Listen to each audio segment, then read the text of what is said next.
Alors que nous nous acheminons vers l'éradication de tous les poliovirus, il est maintenant important de retirer progressivement le vaccin antipoliomyélitique oral, en commençant par celui qui contient la composante de type 2.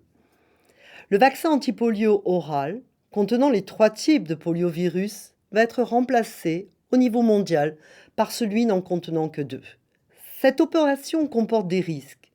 Dans cette vidéo, je vais vous montrer quelles sont les mesures d'atténuation de ces risques mises en place afin que le remplacement ait lieu sans accroc. Avec l'arrêt de l'utilisation du vaccin antipoliomyélitique oral contenant la composante de type 2, les enfants ne seront plus protégés contre le poliovirus de type 2 par le biais de ce vaccin. Nous devons prendre plusieurs mesures afin que les enfants ne risquent pas d'être contaminés par un poliovirus de type 2 après ce remplacement. Premièrement, nous devons réduire autant que possible le risque d'apparition de nouveaux poliovirus de type 2, dérivés d'une souche vaccinale. Et deuxièmement, nous devons prévoir comment faire face aux conséquences si cela se produisait. La première de ces menaces, ce sont les nouveaux poliovirus circulants dérivés d'une souche vaccinale. Pour la contrer, nous devons, alors que la date du remplacement approche, renforcer la protection des enfants contre le virus de type 2. Dans les pays à haut risque, nous menons des campagnes intensives d'administration de vaccins antipolio oral trivalents qui contiennent les 3 composantes, y compris celle de type 2.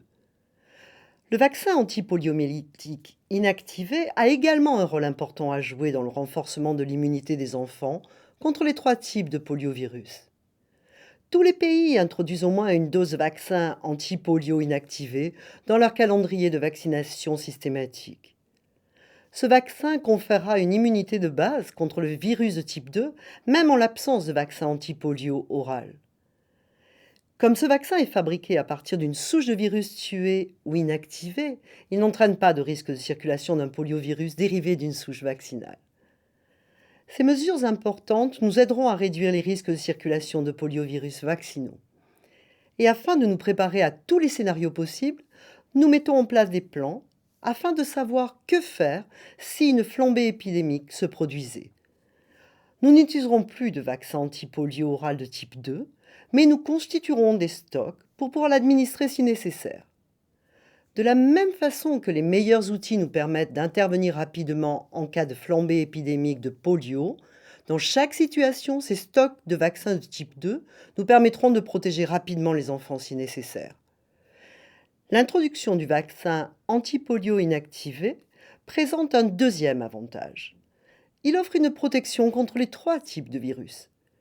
Administré dans le cadre de la vaccination de routine, il conférera aux enfants une immunité de base, particulièrement importante dans les endroits où l'immunité est faible ou dans ceux où la polio risque de réapparaître. En cas d'épidémie, cette immunité de base serait renforcée par l'utilisation des stocks de vaccins polio oral de type 2. Ces mesures d'atténuation des risques visent à rendre le monde plus résilient face au poliovirus de type 2. En mettant en place ces filets de sécurité, nous nous assurons que le retrait des vaccins antipolio oraux contenant la composante de type 2 aura un impact positif sur les enfants au niveau mondial et nous pourrons éradiquer la polio plus vite. Merci de votre attention.